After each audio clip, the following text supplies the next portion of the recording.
A 2.8 billion industry, a career choice that has gained massive popularity amongst people of all walks of life, skill sets, and expertise, promising a life of fulfillment, financial freedom, and accolades.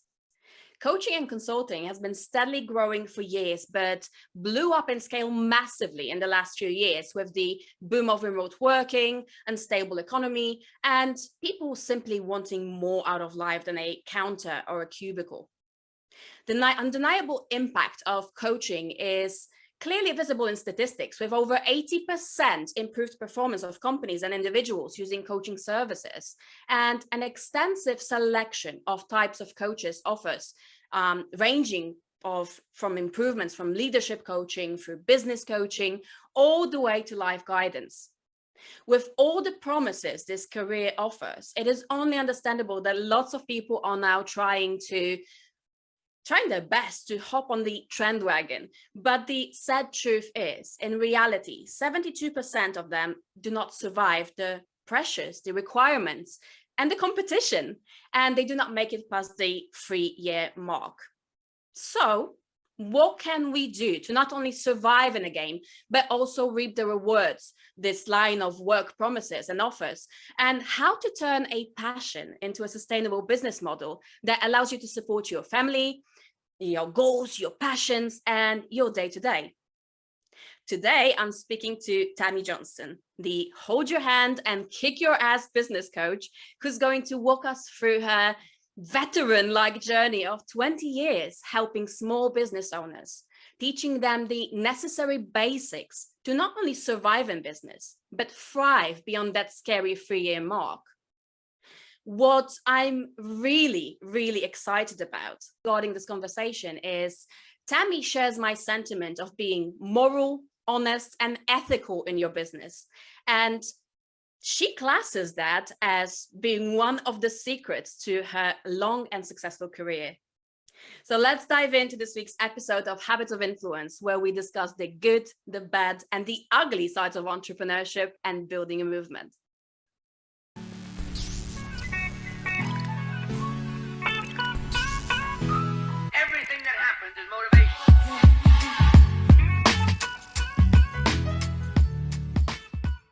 Hi, Tammy. How are you? It's awesome to have you on the podcast.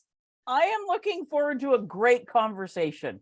So am I. We just had a quick chat and it seems like we're very much resonating with each other. So I'm looking forward to it as well. Tammy, you've been in the game for such a massively long time. I mean, 20 years is an impressive achievement, especially in the coaching and consulting industry. And we know that very well that in the last 2 to 3 years, there was a lot of people that jumped on the bandwagon. Mm-hmm. They want to be in the game. They want to be coaches and consultants, oftentimes not really being prepared for the task, right? Or being motivated with things that are not necessarily those that would make their business sustainable or would give them the longevity. Before we actually dive into all of those topics, I'm super interested. What made you start 20 years ago when it wasn't so popular? And was there anything in particular that really enticed you to go into coaching? What was that? Well, I've actually been doing it for over 21 years because, man, I'm getting old. I actually have 2 businesses. My first business that I started, I'm a financial consultant. I've been in financial services for over 30 years now. And when I started my business, I started working with a lot of self-employed small business owners. And as I'm going through like their personal finances and talking with them and stuff, I'm having to learn more about their business. And I've been finding that so many of them were technicians, like they technically knew their business, their product or service, but they were lacking the business skills all over the place. And I'm going, well, this is what I used to do in my previous life, a large part of it. I've been studying money, business, and success since I was 7 years old. And it's just something that I do this for fun. And I'm going, they need help with this. And I had a greedy, motivated self-interest to help them because broke people can't afford investments or insurance. So if I can get them making more money with their business and helping with that, it works for my bottom end. So I started helping them with their business, everything from marketing and systems to how do you hire and fire people, and who do you actually need to be talking to when you're looking for help, because most people get their business advice from their broke ass friends and family who've never set foot in the arena, and then they're wondering why it's not good advice. So I started helping them, and it got better, and then they started referring more and more people to me, and it just started to be a large part. And I started teaching my small business class almost 19 years ago now. Wow. And in 2019, so just before COVID hit, I split my business in two. So I still have my personal financial planning, and then KSA, which is strictly for helping the small business owners, because that's where it's a lot more fun, as long as they speak English, because I'm learning Spanish, but it's muy poquita. They have to, business is business is business. It doesn't matter where in the world you are. Like, some of the legal stuff might alter a little bit, and the accounting rules a bit, but the basics are the same regardless. And business, when it's done right, which is honestly, morally, and ethically, is the #1 power for fixing the world. And our world needs help. It is so freaking damaged. And if we do not turn this shit show around, we're all screwed. Yeah, and it seems to be going in the wrong direction anyway, doesn't it? And so the world does need leaders. The world needs people who know the acumen. And like you said something very important here. The basics never change, regardless of where you are located. There are specific things in the business world that are going to have certain frameworks and certain rules that are going to be unchangeable. And I'm a big proponent of, a big believer of actually this, that, you know, there's a lot of noise, there's a lot of fluff being presented, you know, the magical methods or the fads that people tend to believe, where simplification and just sticking with those basics that you're talking about is the most effective thing that you can do for your business. So that leads me to my other question, because you do work with business owners that are first starting out. And remembering your journey yourself and comparing it to what you see right now with business owners, what do you think are the main differences or the main challenges that business owners face right now that you didn't necessarily face, or the differences in setting up the business then and now? Well, the big difference, like when I started my business, like over 2 decades ago, social media did exist. The internet was a relatively new thing. You did your marketing face to face or print and things like that, and that's an awful lot harder to do. And there's so many people that started their business during COVID, and you couldn't, like, face to face wasn't an option. Like, we were in lockdown off and on for over 2 years. So I would say that's probably the biggest difference.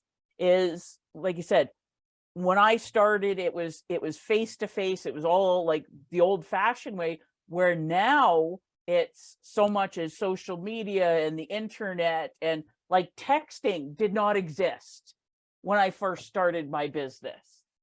And there was email, but now you're dealing with all the spam and all the things. And one of the hardest things now is, how do you cut through the noise? Because there's so much of it. Yes. So much of it. How do you know which is valuable and which isn't, right?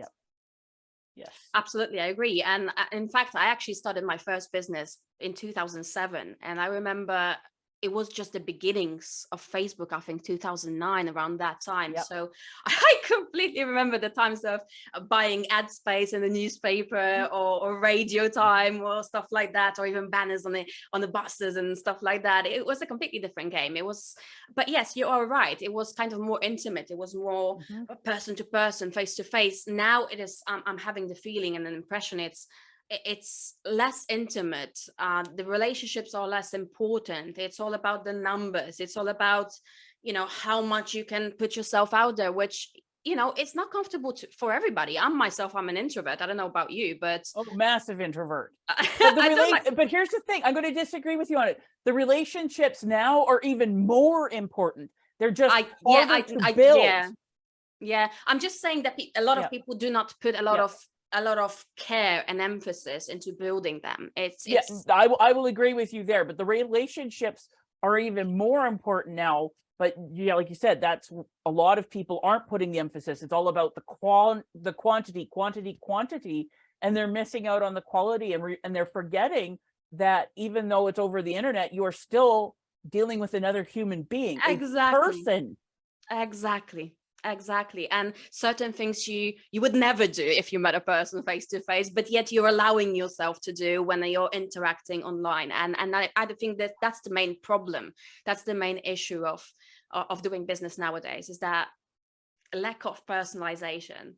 Yes. I'm personally getting very disgusted with the amount of schlong slapping that's happening in my inbox and my social media. It's like, oh dear God.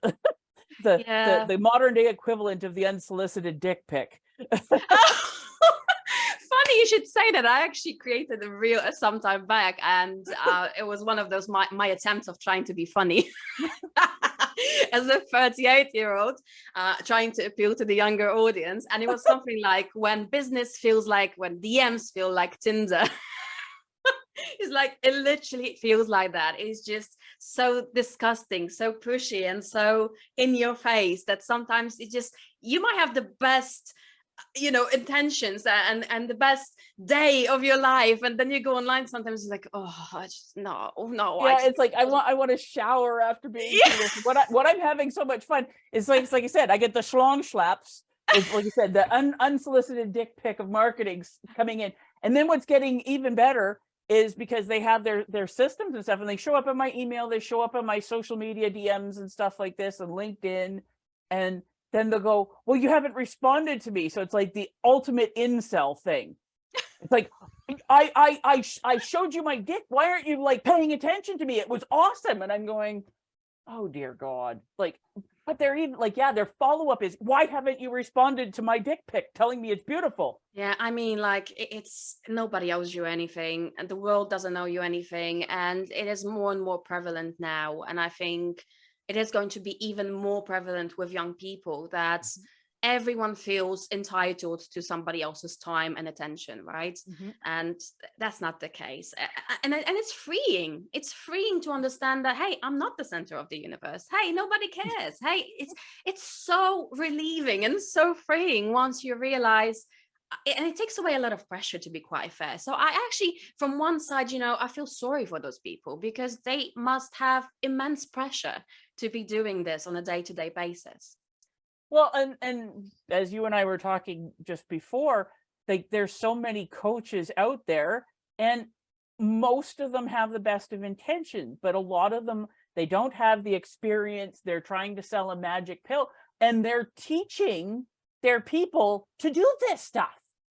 Well, it worked for them when they first started, because nobody had been inundated with like the 15 to 20 marketing dick pics I get a day. So when they first started and they were the only one in the arena, well, yeah, it worked. Well, how come I'm following their formula step by step? They promised like this worked for them. Why isn't it magically working for me? And I'm just going, that's an excellent point. That's an excellent point, Tammy, because it actually leads me to my other question.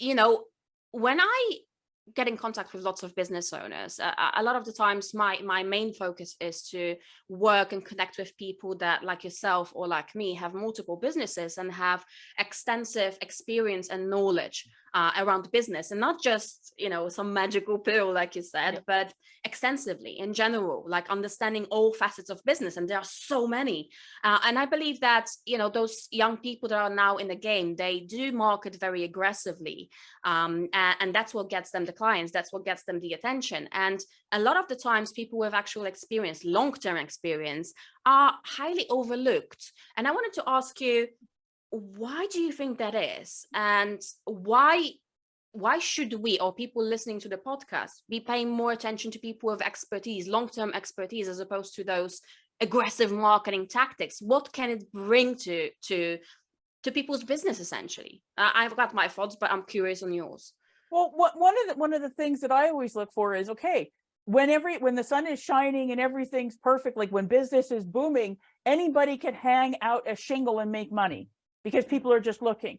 Have they ever been through some recessions? Like, I've been through 4 in my career, like big ones. Like, Mm. can they survive?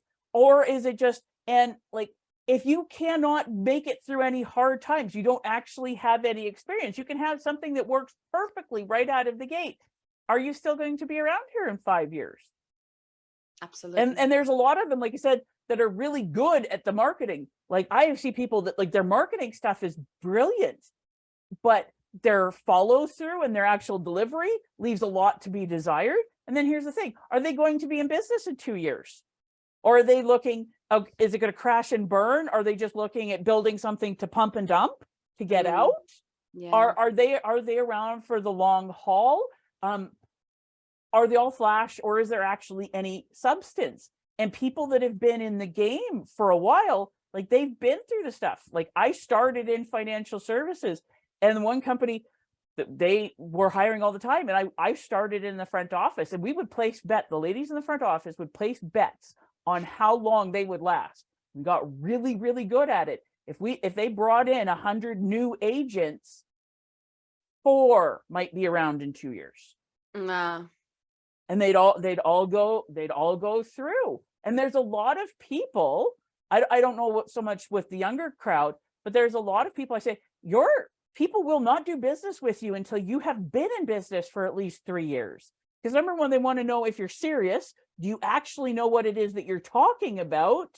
Yeah. And if they do love you and start using you, business coach or brick and mortar or whatever, are you still going to be around to serve me next year, 5 years from now, 10 years from now? Because if I can't trust you that you're in this for the long haul, and you've got the skills and the drive to do it, it's too painful for me to risk. Because if I like what you do and you leave me stranded, that's more painful than ever dealing with you in the first place. Yeah.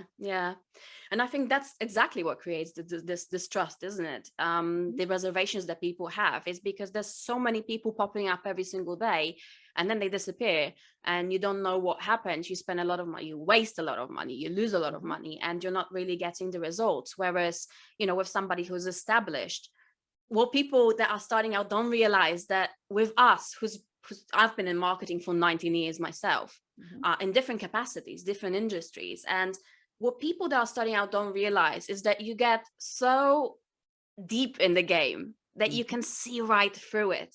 Like you said, you've been able to bet and know which person is going to stay longer than just a year or two. I've got the same thing with the marketing world. I'm going to see even the best marketing, even the most compelling marketing, but I'm going to know if this person is actually able to deliver the results or not. And sometimes even to the point, because I'm obsessed about the topic, I can see their clients using those marketing methods, and I know exactly who they came from. Yep. So that's it. It's like trying to do this copy paste lifeless. Well, have you ever read Malcolm Gladwell's book Blink? No, I have not. Oh, you should. You love it. And it's all about how experts, we get these special skills that we're not even fully aware of that allow us to figure out things like literally in the snap of the fingers. And he's talking about this statue that a museum in New York that was just starting out was looking at spending like $10-12 million on, and they had all sorts of it's perfect, it's perfect, it's perfect. 3 experts instantly came in and said, no, don't you dare give them money. It's a fake. And they're going, well, how could it be a fake? And it took them a little while to figure out, but it was an absolutely brilliant fake. But all like the chemical testing and all of this stuff was telling them that it's authentic. But 3 experts that had been in, this is their world, and they've been playing the game for decades, were able to come in and take literally a look at it and go, bullshit. And they were right. And that's where you get from time in the game. We become unconsciously competent. And a lot of these new people that are starting out, they're unconsciously incompetent, but with an awful lot of confidence. Oh, yeah. Oh, absolutely. Yes, absolutely agree. So that's exactly the problem. And yeah, with that experience, and also bear in mind, we've got burned ourselves along the way so many times. Painful learning experiences. Exactly. So it's from that experience comes that unconscious knowing that, hey, this kind of looks like something you might burn yourself on, and maybe you shouldn't do it. But yeah, it's up to people essentially at the end of the day. But that leads me to the topic that we are both so passionate about, meaning, what does it mean to have an ethical business or to be ethical in business? Because the people we are talking about obviously are lacking that little element. So I wanted to know, because this is part of your description, this is part of your brand value is very strong in whatever material you have sent me, we spoken. It is an inherent part of who you are. So what do you class as ethical, and what do you think people should do in order to take that business from, not only surviving those first 2 years, but actually, like you say, thriving and being able to make it sustainable? I would say the first one is just be honest. Like, it's so simple. Being ethical is not a hard thing to do. It's being honest. Don't lie to your customers, don't lie to your market, don't lie to yourself, and acting in a way, and I know we've heard this for decades now, but most people don't get it. A win-win. If somebody Yes. is losing in the transaction, that is not an ethical business. And for me, so like, I focus on the new businesses. Like, I've worked with everybody from idea stage, and I love those. The earlier I can get them. My favorite are what I call the praying for the pink slip crowd. The people that want to be laid off because they want out, and they're just hoping for that package to make it a little bit easier. I want those, because let's get you set up so that when that lovely pink slip comes, you're ready to go. Up to people who have been very successful in business for up to close to 40 years and everything in between. But where I can have the biggest positive impact are like idea stage up to the first 2 years, because I'm a generalist. I cover everything. I teach them the basic foundational skills. And I've picked up so many clients over the last few years in particular, and they've dropped 5, 10, 15,000 on this coach that I will teach you how to be a Facebook ad guru and you'll be a millionaire, and all that sort of crap.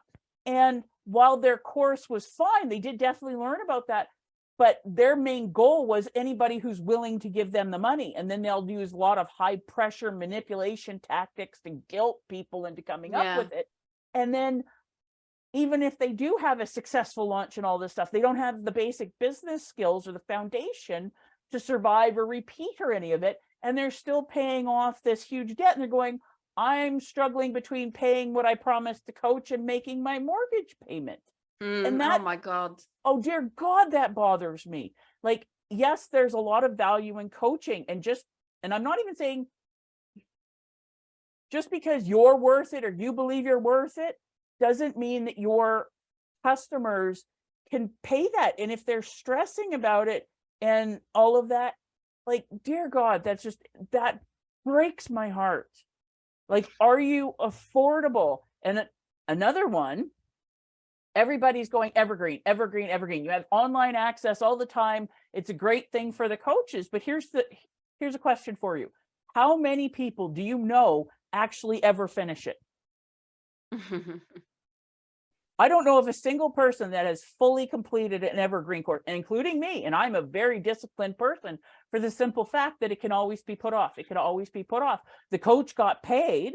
They provided great stuff, but did their client actually get the results out of it? No, they didn't. Yeah. I mean, I think the truth lies somewhere in between, to be quite fair. I'm just going to, first of all, praise you, because I think people like you are needed. And what you said about the business acumen, about knowing all sorts of facets of business, are so important. And I am on the other side, actually. I work with people that have already been in the game for some time, and they are growing or scaling. And they are, most of the time, people that come to me are struggling because they don't have that experience from a coach like yourself with those basics, with those foundations. They have absolutely zero foundations. They're just trying to throw that proverbial pasta on the wall and just seeing what sticks. And they're believing, that they're stretching themselves in all sorts of directions and believing those fads and believing those magical methods without actually having that basis. And it's so hard to take those people in and just kind of start from the beginning with them, because they're lacking the foundation. And I think it is so important that you're doing this work, because there's so many people in need of it.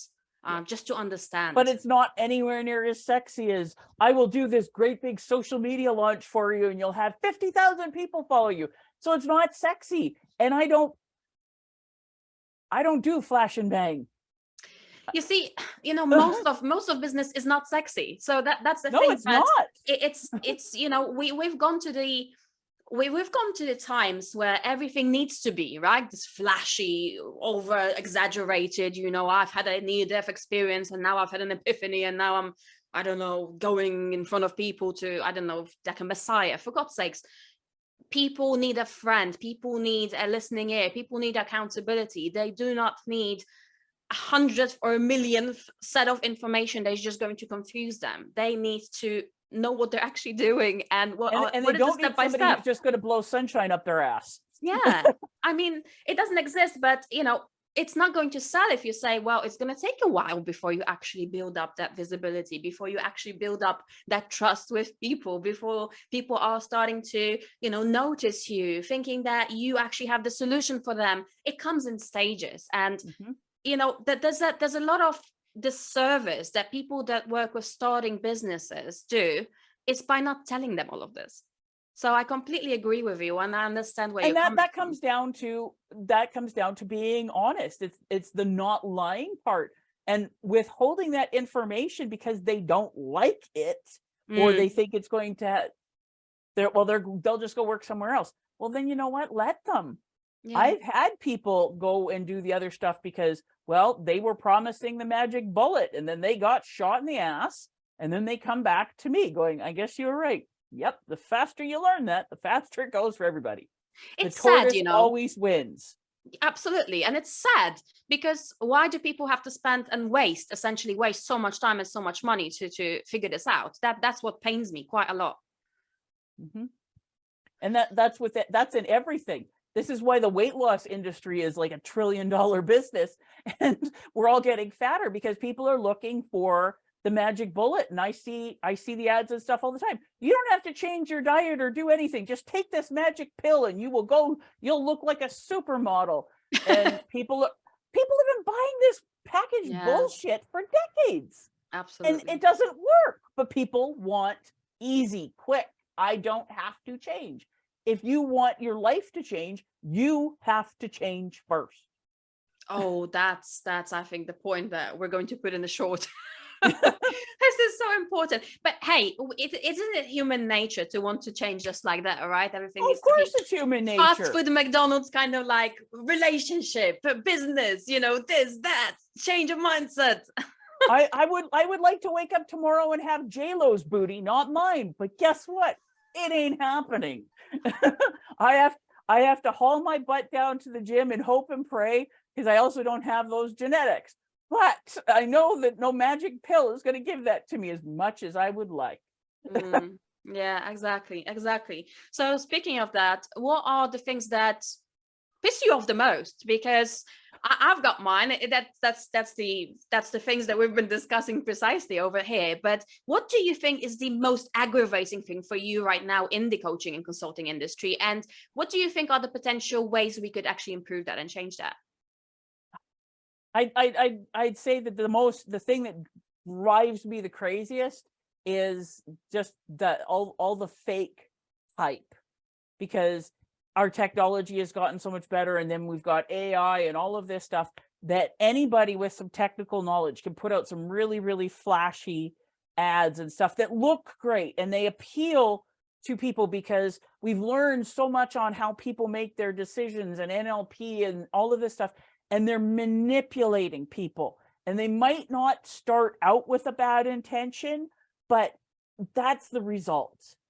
And I would say that's the number one thing that drives me, that roasts my chestnuts, is all the bullshit and the manipulation that's sucking in good, hardworking people that have no idea how to sort or do any of that stuff. And how do we fix this? What you and I are doing, talking, being public, giving people what questions do you need to be asking? What do these things mean, so that people can start evaluating effectively? Yeah. Because even when people will ask the questions, like a common one that I'll say as an example, if you ask, you're moving and you want to hire a moving company, you need to ask if they have insurance. Well, what does that mean? Are they self-insured, or do they actually have an insurance policy with an insurance company? If they're self-insured, that's a much bigger risk for you. And then if they're and when they say insured, are you insured for the value of your item, or is it insured by weight? Oh, Typically, if it's self-insured, they're insuring it by weight. So you could have like a 75-inch, like 4K TV that's $1 billion crystal bowl. that's worth $5,000, but it weighs 20 pounds. They drop it and break it. Well, they're self-insured by the weight. Here's your $5 for your TV. Well, when you asked the question and they answered it, were they lying? Not really, but you didn't even know the difference you had no idea what to ask. And this is how a lot of people go into everything, because our world is so complicated and we are all brilliant in a very, very tiny area. Outside of our area of expertise, we are average if we are lucky, and dumb as a sack of hammers on most things, for the simple fact that we cannot handle all of these things.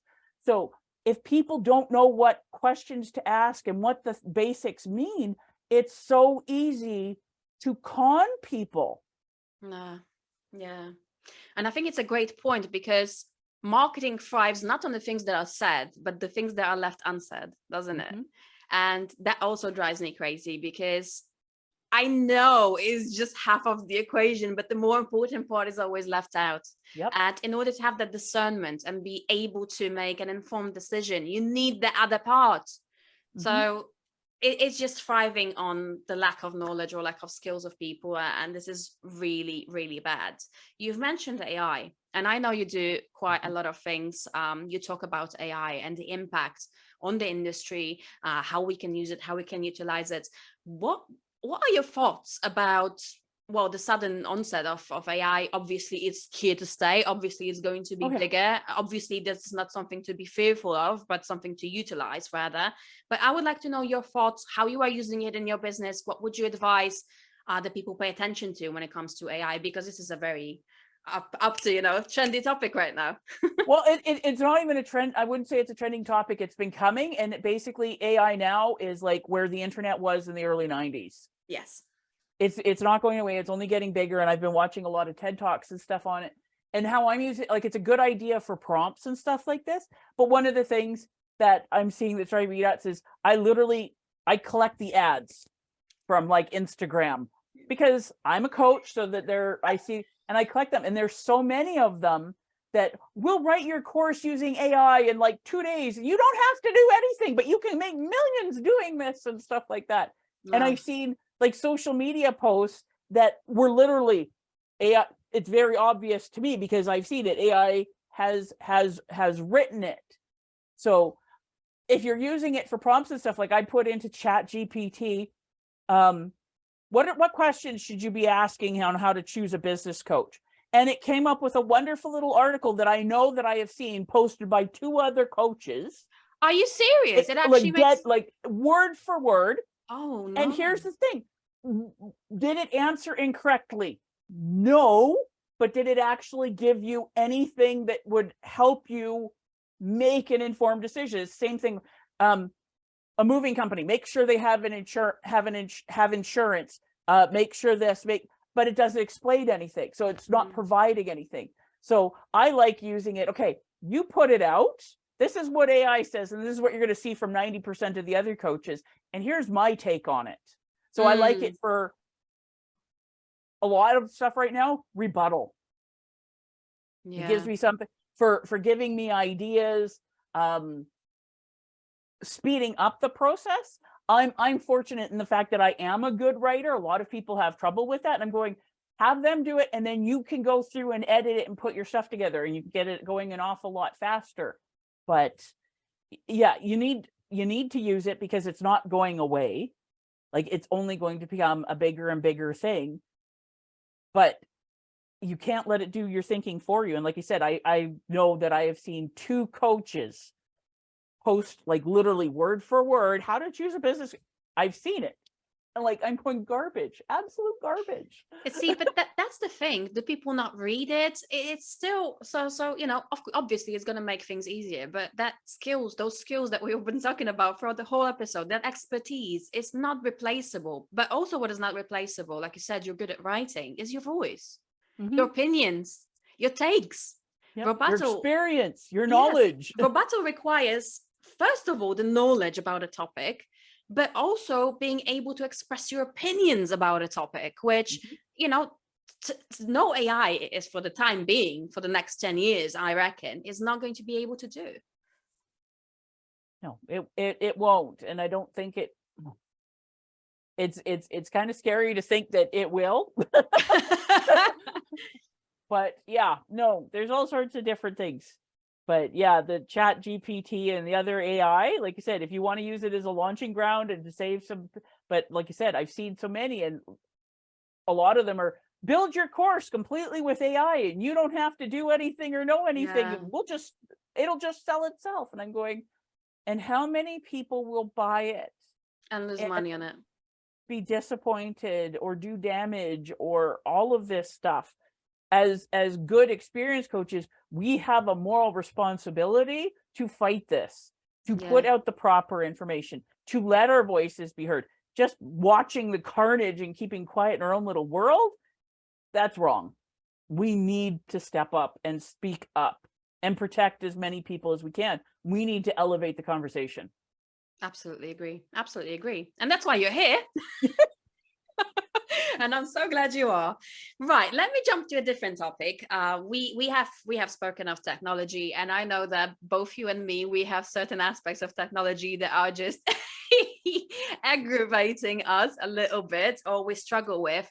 What would you say is the biggest challenge you have with adapting from, because obviously, like you said, you started out in a completely different setting, and those interactions were completely different than they are right now. How did you adapt to the newness, to the internet, to the new way of doing business? And what do you find most challenging? Well, we're still going through all of that. The biggest challenge is, like you said, I normally do like a lot of speaking and stuff like that, like being on the stage, networking, face to face. I don't have any problem with connecting with people. Having to do it through social media is a challenge for me, because number one, they're always changing the rules and the algorithms and how do you get seen, but it's how do you get seen through the noise? So like I said, if I spend 20 minutes on Instagram just going through and scrolling, I will see 20 to 25 ads all targeting me as a coach. So if that's the arena I have to play in, and that's where I do for a lot of it and tons of podcasting, how do I cut through the noise? That's my challenge. That's the biggest one, because you could be the best, but if everybody's screaming and stuff, how do you get seen in an oversaturated market when you have to, when I can't come and like shake your hand and pleased to meet you, Magdalena, because you're a continent and an ocean away from me. Yeah. And I feel you, because that's actually what we do. What we do is we pay attention to how, you know, obviously not everybody wants to be famous, viral, or massive, like a guru type of person, but it is all about distinguishing yourself from everybody else. And I feel like there's so much sameness and blandness right now that when you open up social media, like you said, you have post after post after post after live after reel after, and they're all the same. They're not in any way different. They're not in any way catching my eye. Sometimes even to the point that I start getting really pissed off seeing this, because I know that majority of the people really have a thing to say, but they're kind of like, I actually had a conversation recently. They're scared. They're scared to show their true, real self because of the fear of being judged, because of the those informational snippets of like, you have to be like everybody else, you have to model what works. So they copy instead of actually being themselves, which is the only way to distinguish yourself from the competition, from the crowd, from the noise.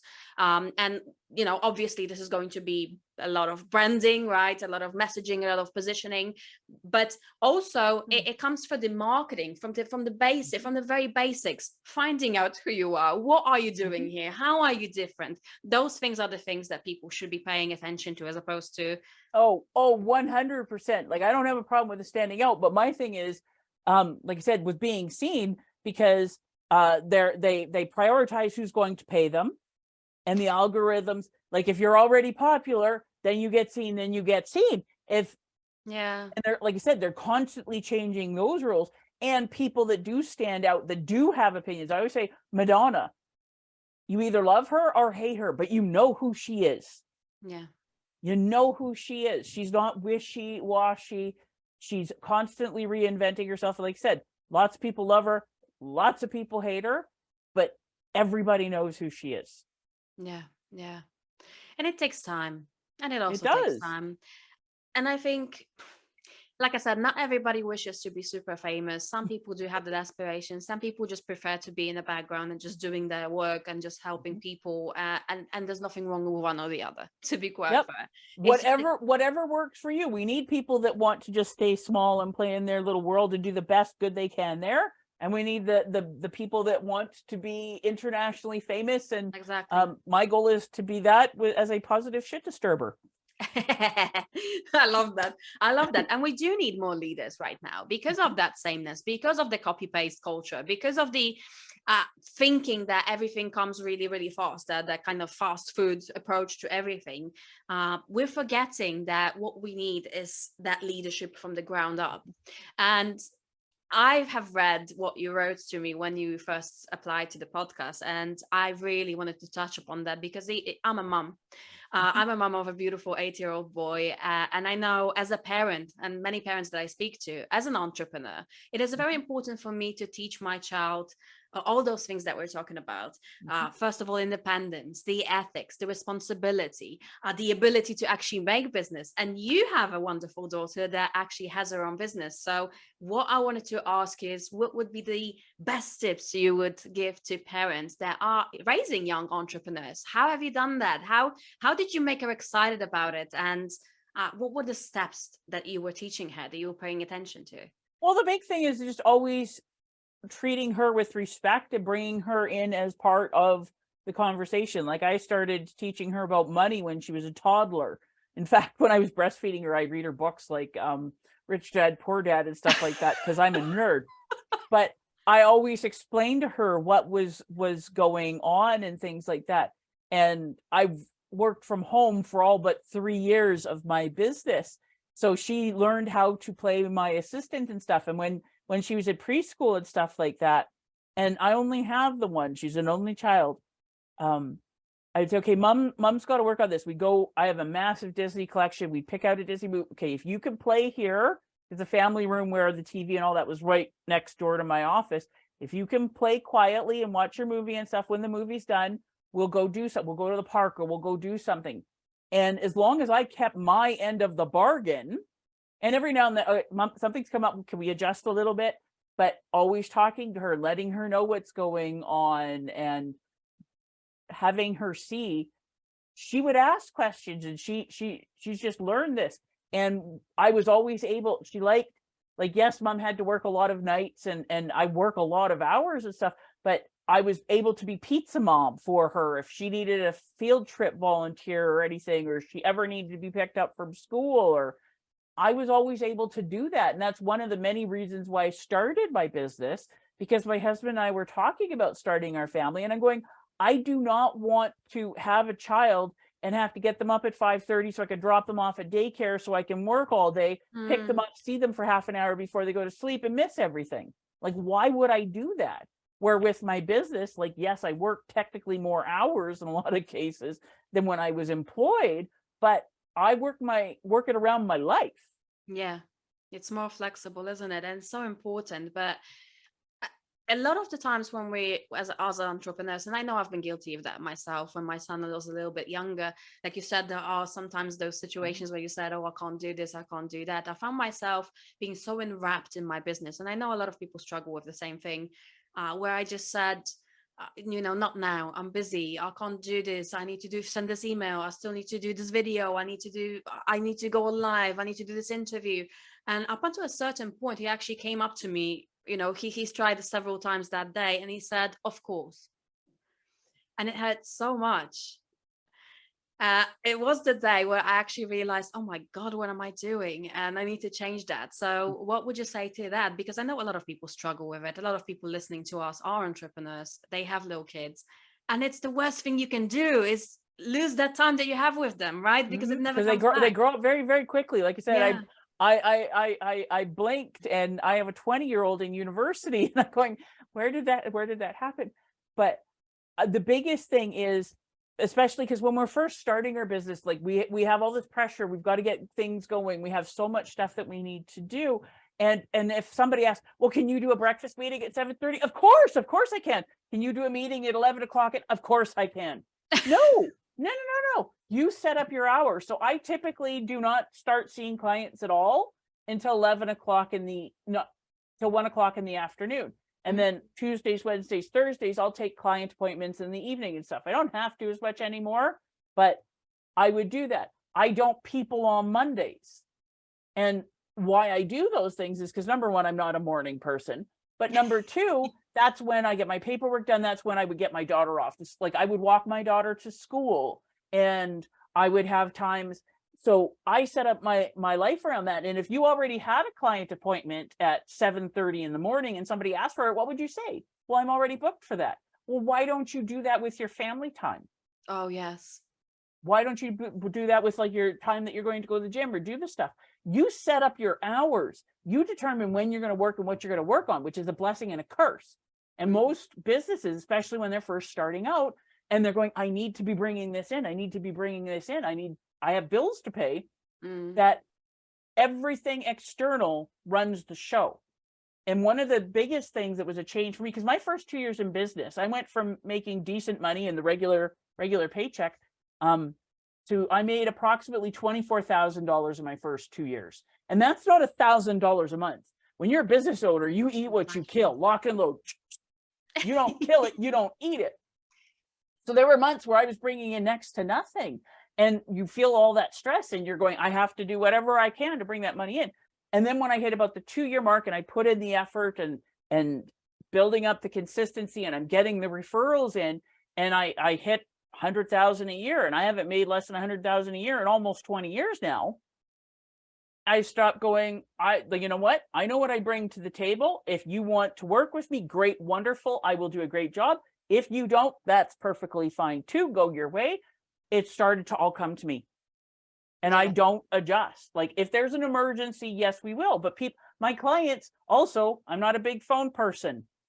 I've trained people. You could text me or send me an email and I'll have people that will, I know it's Monday. I apologize for bothering you. You can get it back to me on Tuesday because it's just been trained.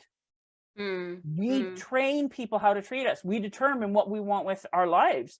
And yeah, our kids are only little for a very short while. And if you are not, they will see that. That's why I didn't have a problem with my daughter. Because like I said, I kept my word. And if on the rare occasion something came up, we would just renegotiate. We just have to delay it. But if you're constantly breaking your word to your kids, they're not going to trust you and you're not going to trust you because you've proven you're untrustworthy. Yeah, exactly. And your clients will also know that subconsciously. What are your rules and do you follow them or are you just that's very important, isn't it? And I agree, those boundaries, they are so important, but they need to be unshakable. And since I've actually had that conversation from that day, I have I have stopped working as much as I was working, first of all. But second of all, I started setting those boundaries. And to the point where sometimes I even get like messages, like you said, you're doing it. So it's like, why haven't you replied to me? Or why can't we meet at this time? So like, well, this time is out of the question because this is a time for my child. I'm either picking him up from school or taking him to school. Or I'm spending time with him, doing homework with him, or I just want to hang out with him. And it's my no-go kind of time. That's absolutely out of the question. No matter what happens, no matter what emergency even a client might have, well, you can wait that 1 hour because this is my child's window and this is completely off the limits. Yeah. And they respect that. And anybody that doesn't is not somebody you want in your world. They're going to be a bigger pain in the ass than they would ever financially be worth. Oh, absolutely. Absolutely. And when you accept disrespect from bad clients, you are disrespecting your good clients. Oh, wow. That is powerful. All right, Tammy. So the last thing I wanted to say or ask you, speaking of those boundaries, we have those predispositions of what we should or should not do, like the shoulds, the musts, when we're first starting out. If you could pinpoint 5 most important things that young entrepreneurs need to look at, and, everything else that they can disregard, what would you say those are? Okay, so first thing, you need to learn about actual business, not just a piece of business, because what everybody talks about over and over and over again is marketing. Yes, marketing is important, but if that's the only thing that you're learning, you're going to crash and burn. I have seen businesses destroyed because their marketing was so good, they got more business in than they could handle and everything fell apart. So you need to learn all of the pieces about business. And from somebody who's been in the arena, like we love our excited like 20-year-olds, but I'm sorry, what can you really teach me about business? You haven't been through anything. You could probably teach me better on the technical aspects of marketing for social media, but learn the basics of business. You need to be structuring your time because no external force is going to do it for you. Like, yes, you could sleep in until noon and do all of this stuff, but your business won't do well that way. Find what works for you and what are you actually working on. Surround yourself with good people. My first 2 years in business, my circle of friends totally and completely changed. Before I started my business and right at the beginning, all of our friends that we socialized and spent all of our time with were employees. After 2 years, all of my friends, people I socialize with, all of that, all other small business owners. And I still have those friends and a lot of them are still my clients and stuff. I love them dearly, but we can talk about our kids and things like that. I can't talk to them about my business. They look at me like I'm speaking Klingon, where I can speak with the other business owners. So you need to be surrounding yourself with good people, friend-wise, and your professionals. If you're trying to do everything on your own, oh my God, you're going to get hurt because you have no idea the stuff you don't know. You need to surround yourself with good professionals that know what they're doing and actually give a damn about helping you properly. Next one, take time off. Take time off throughout the day, take regular time off, take your vacations, because if all you're doing is working, your productivity is going to go down, your health is going to suffer, your relationships are going to suffer. Like it's a lose, lose, lose all the way around. When we are taking regular breaks, like go to the gym, spend time with your kids, go out for walks, take at least 1 day off a week where there's no work, there's no nothing. You will get more done in the time while you're working and it will be much better quality and you will be of better value to your clients and your loved ones. And lastly, always be learning. Like reading my audiobooks, like I've got an Audible subscription and I go through about 100 books a year between physically reading and my audiobooks. And a lot of my books I'll listen to and read over and over again, because each time I hear them, it's the exact same thing they're saying, but I'm in a different place and get more out of it. So, and the more different places that I'm pulling in information in and looking at and all this stuff, the more valuable I am to my family and my clients. Always be learning. So those are my 5 things. Those are fantastic. And I absolutely agree with each and every single one of them, Tammy. I could talk to you for the rest of the day. Do you know that? We would have a great time. But I know we both have a limited time. I just wanted to say this conversation has been absolutely great. So many nuggets, and I'm pretty sure our audience is going to absolutely love this. But if they want to explore further, Tammy, or if those are new entrepreneurs that want to learn those basics, want to learn those foundations, and first and foremost want to learn how to do it in an ethical, honorable, trustworthy way, where can they find you? Best way is to go to my website, which is ksabusiness.ca, and KSA stands for kick some ass. And you can also find me on Instagram. I know we talked about it, but ksa.business. Those are the two main places to find me. Fantastic, fantastic. Awesome. And guys, of course, as usual, we will have Tammy's links in the description of this video on YouTube and under the episodes on the podcast as well. So they are easy to reach for you guys. If you love this episode, if you love what Tammy had to say, we are having wonderful guests every single week on the podcast. Please make sure to like and subscribe. Give us a thumbs up so that this video reaches more young entrepreneurs or growing entrepreneurs or scaling entrepreneurs, because I think it's going to be equally valuable for everyone. If you're coming back, thank you so very much. I love you so much. If you haven't already, leave us a little review on your favorite podcast platform if you're listening on a podcast, or if you have any questions to Tammy, or you want to share your biggest lessons or ahas with us, go to the YouTube comment section and you can do it over there. Tammy, thank you so very much for being with me this week. It's been awesome, and I'm definitely going to read that book that you recommended right now. Well, it was great talking with you as well. I loved it. Guys, thank you so much for being with us. We're going to see you next week. Either me or Ian, as usual, is going to have another fantastic guest. Thank you so much for being with us. See you next week.